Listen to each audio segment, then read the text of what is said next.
प्रिय मित्रों, नमस्कार। वुमेन फीफा वर्ल्ड कप का 9वां संस्करण ऑस्ट्रेलिया न्यूजीलैंड में आरंभ हो गया है। यह प्रतियोगिता 1951 में 12 टीमों के साथ शुरू हुई थी और अब बढ़कर 32 टीमें हो गई हैं। इस संस्करण में 8 टीमें पहली बार भाग ले रही हैं।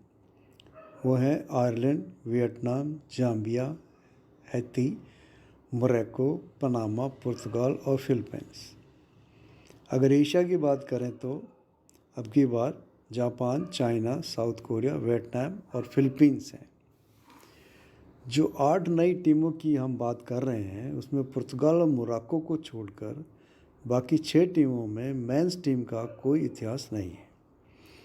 इसी तरह एशिया की बात करें तो वियतनाम और फिलीपींस की टीम का कोई इतिहास नहीं रहा है। इससे पहले कि हम आगे बात करें तो भारतवर्ष की महिलाओं की टीम एशिया में क्या परफॉर्मेंस रही है उसको जान लेते हैं, जो बहुत कम लोगों को पता है। 1970 में एशियन लेडीज़ फुटबॉल कॉन्फेडरेशन होती थी, जो एशियन वुमेन फुटबॉल को देखती थी, और पहला कंपटीशन 1975 में हुआ था। उस समय इंडिया में भी AFF से अलग वुमेन फेडरेशन ऑफ इंडिया हुआ करती थी। एशियन लेडीज़ फुटबॉल कॉन्फेडरेशन में भारत महिला फुटबॉल टीम ने 1980 में और 83 में सिल्वर मेडल जीता था और 1981 में ब्रॉन्ज मेडल जीता था। उस समय कि आज की जो फीफा वर्ल्ड कप खेल रही है, फिलीपींस और वियतनाम टीम पार्टिसिपेट ही नहीं करती थी। यदि AFF की इच्छा होती तो आज Bharat women team FIFA world cup और ओलंपिक्स खेल रहा होता, क्योंकि एशिया में अभी भी गल्फ कंट्रीज़ में वुमेन फुटबॉल डेवलप नहीं हुआ है। मैन की अपेक्षा वुमेन में क्वालिफाई करना आसान था। अब जाने इसके कारण। Women football federation of India 1975 से 90 तक ऑल इंडिया फुटबॉल से अलग काम करती रही और एशियन वुमेन कंपटीशन में हमने 2 सिल्वर और 1 ब्रॉन्ज जीता। इसीलिए 1975 से 1951 तक का गोल्डन पीरियड कहा जाता है वुमेन हिस्ट्री में। 1990 के बाद की परफॉर्मेंस की अगर बात करें तो हमें हैरानी होगी।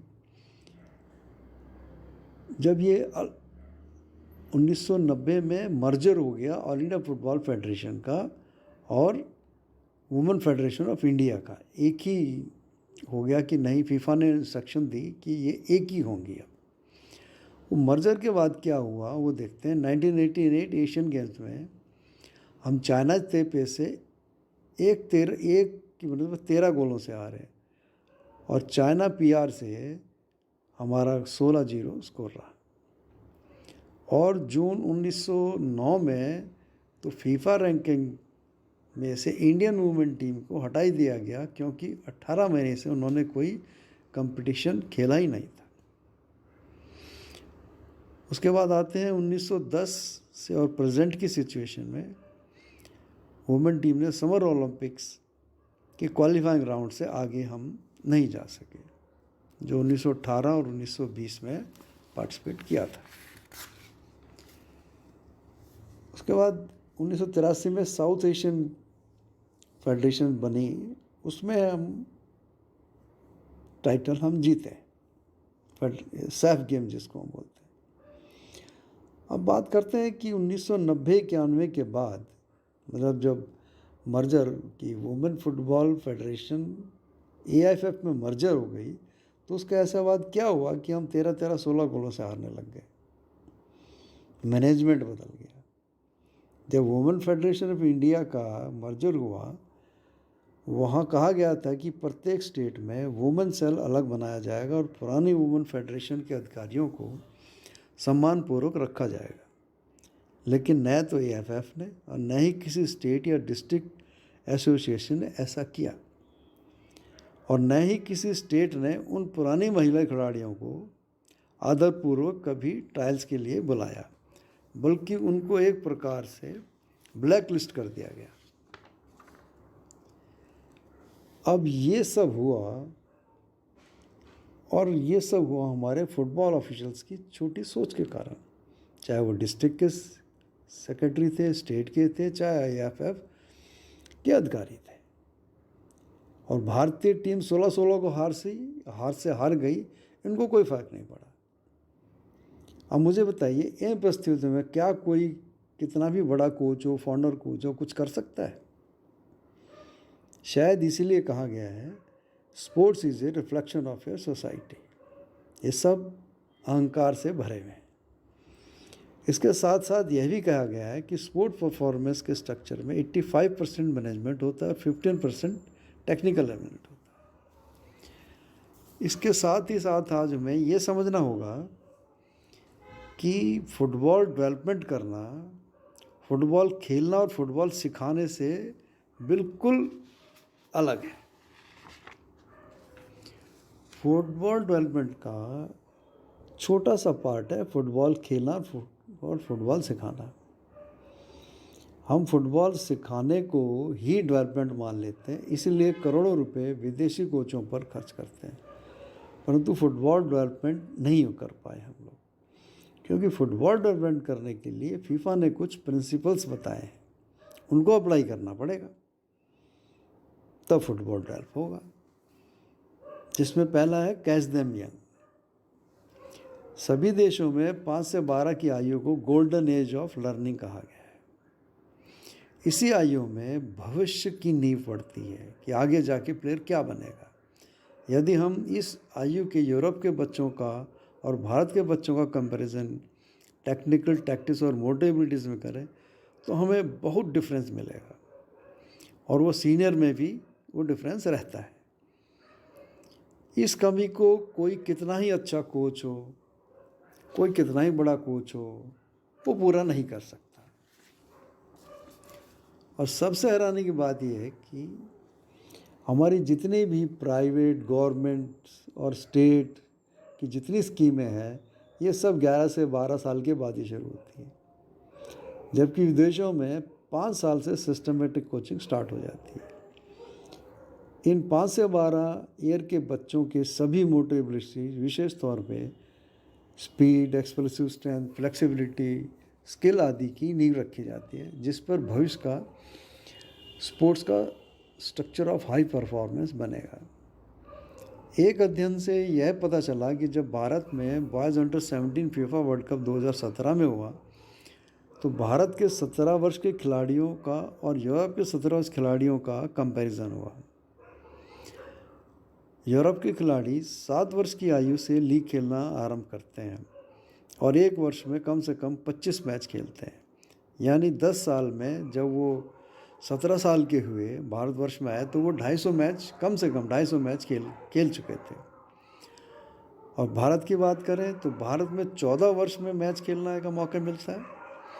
वो 3 या 4 मैच स्टेट में खेलेगा जो स्कूल के जोनल होते हैं, और 3 मैच सेलेक्ट हो गया तो नेशनल के खेलेगा।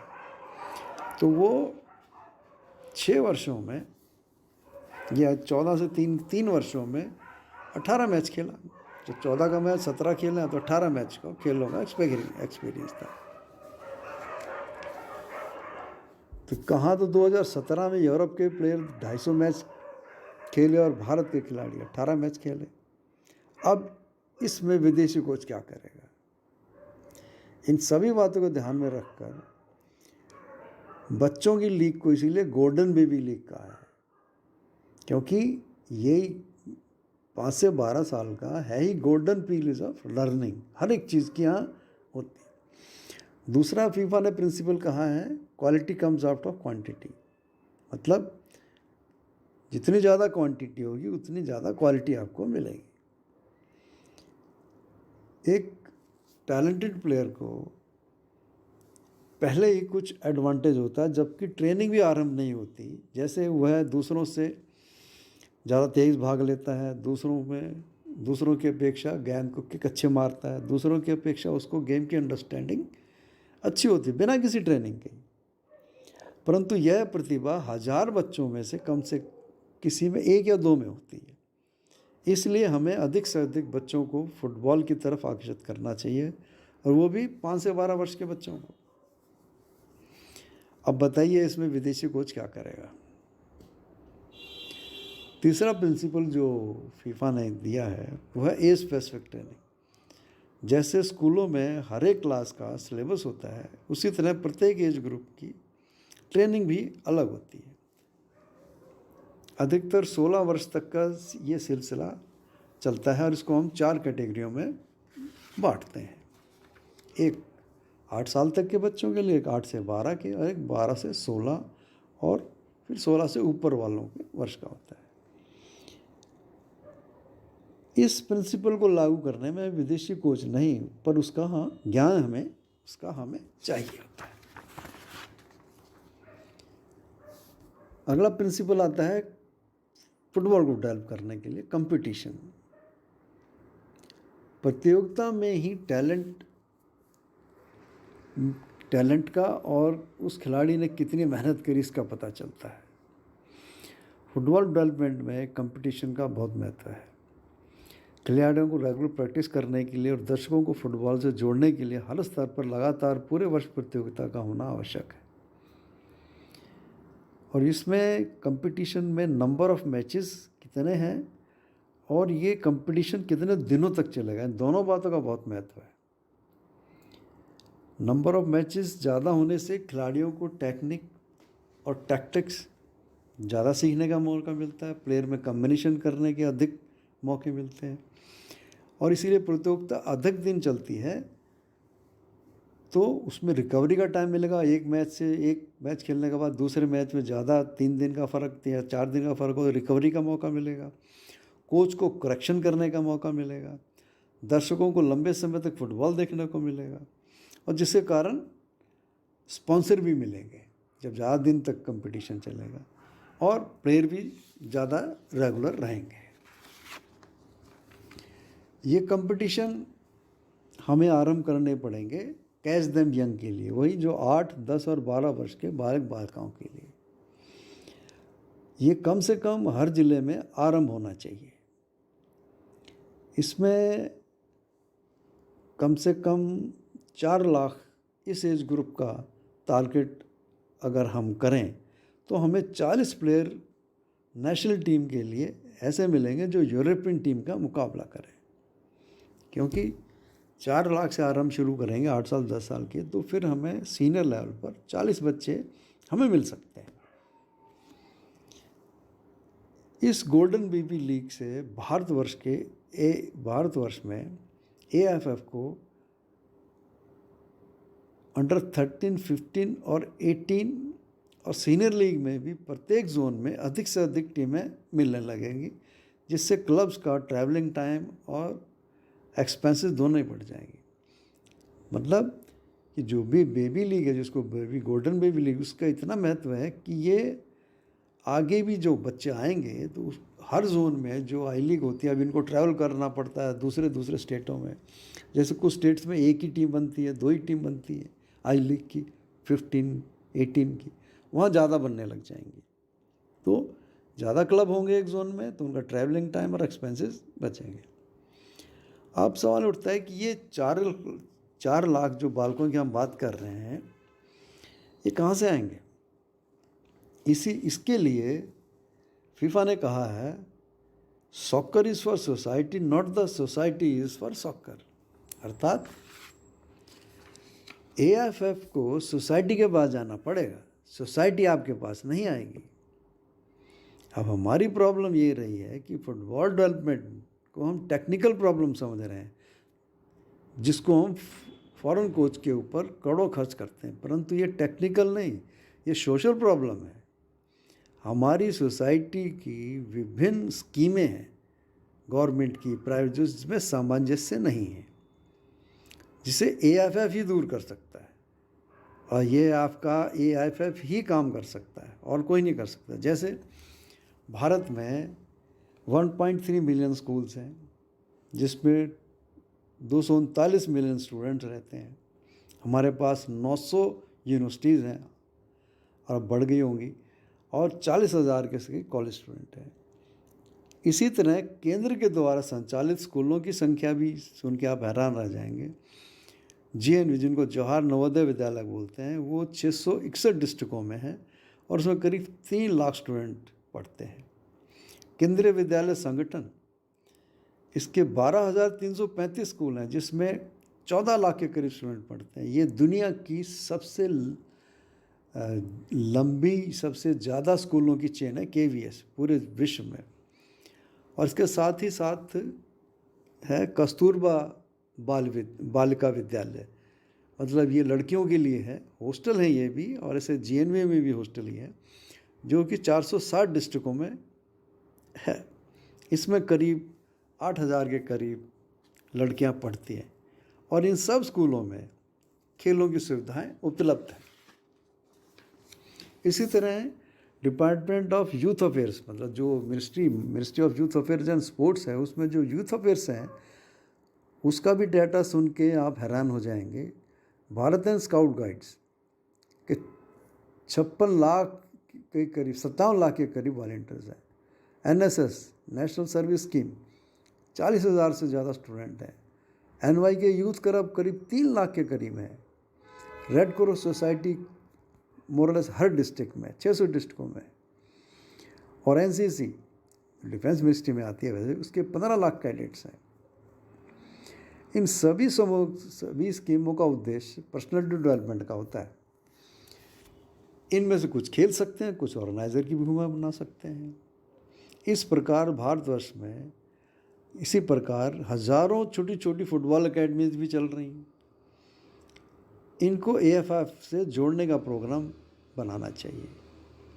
AFF ने अभी तक 102 के करीब अकेडमियों का एडिशन दिया है, जबकि इतना सारा हमारे पास स्कोप है।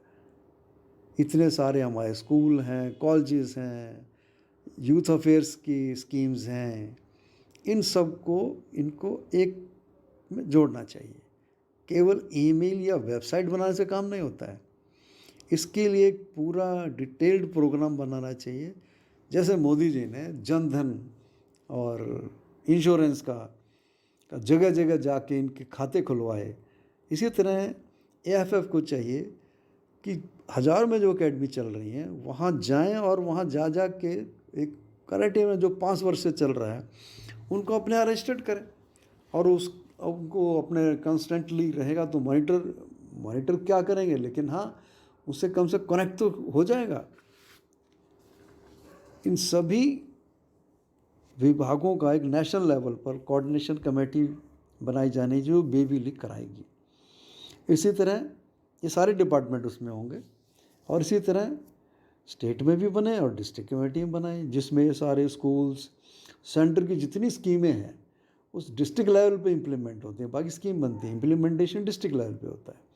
चाहे वो रेड क्रॉस है, चाहे वो NSS है, चाहे NCC है, हर एक जगह है। इन सब से कोऑर्डिनेशन करवाने, तो ये हम जो 4 लाख का जो टारगेट है ये आराम से कर लेंगे। अगर हम ऐसा नहीं कर पाते हैं तो हमें ये कहना ही होगा कि India is a rich country inhabited by poors, मतलब भारत एक अमीर देश है परंतु रहने वाले गरीब हैं। वैसे जैसे हम विश्व में सबसे युवा शक्ति हमारे पास है, लेकिन खेलों में हम पीछे हैं। इसके साथ साथ एक और हमें बात रखनी पड़ेगी कि ये स्कीम इम्प्लीमेंट करने के लिए हम 10-20 साल वेट नहीं कर सकते। एक एस्केप वेलोसिटी का कॉन्सेप्ट है। जैसे रॉकेट को हमने स्पेस में भेजना है तो उसकी ग्रेविटेशनल बैरियर को तोड़ना होता है। उसके लिए एक निर्धारित वेलोसिटी होती है। अगर उस वेलोसिटी से कम पर उड़ेगा तो वो ग्रेविटेशनल बैरियर को तोड़ नहीं सकता, मतलब स्पेस में नहीं जा सकता बाहर। इसी प्रकार जैसे हमने डिस्कस किया है, ऐसे प्रोग्राम को एक निश्चित समय सीमा में लागू करना होगा, अन्यथा इंडियन की जो प्रेजेंट परफॉर्मेंस है उससे ऊपर नहीं उठ पाएंगे, क्योंकि दूसरे देश भी तैयारी कर रहे हैं। स्पोर्ट्स तो एक कम्पिटिटिव फील्ड है और इन सब को करने के लिए मैं फिर याद दिला दूं कि इसमें फॉरेन कोच कुछ नहीं कर सकता। ये एएफएफ की इच्छा शक्ति पर ही सारा कुछ निर्भर करता है। समस्या बस यही है कि अपने हर एक को, हमें, आपको अपने अपने कमरों से निकल कर जहाँ जहाँ काम हो रहा है उनको एएफएफ से जोड़ें और जितनी एजेंसीज़ हैं इनको फुटबॉल की तरफ लाइए। और ये काम मिनिस्ट्री अलग है, साई अलग है, डिपार्टमेंट्स अलग हैं, ये मुख्य काम ऑल इंडिया फेडरेशन का होता है कि वो कोऑर्डिनेशन करें और सबको एक अपने फुटबॉल की मुहिम में जोड़ें। आशा करता हूँ कि वुमेन फीफा वर्ल्ड कप आप लोग एंजॉय कर रहे होंगे, तो ऐसा ही कुछ याद आया कि वुमेन में हम कहाँ थे, अब हम कहाँ हैं। और अगर इसी तरह पॉलिसी हमने बनाई तो हमें 47 की वेट नहीं करनी पड़ेगी। हमें जल्दी ही, अगर हम बेबी लीग अपनी शुरू करें तो हम लोग जल्दी से, क्या पॉपुलेशन हमारे पास है, यूथ हमारे पास है, इसको एक रास्ता देना है, इकट्ठे होकर प्रयास करना है। आशा है आपको कुछ बता पाया हूँगा मैं। ठीक रहिए, जहाँ प्रैक्टिस कर रहे हैं आराम से करिए। धन्यवाद। Thank you.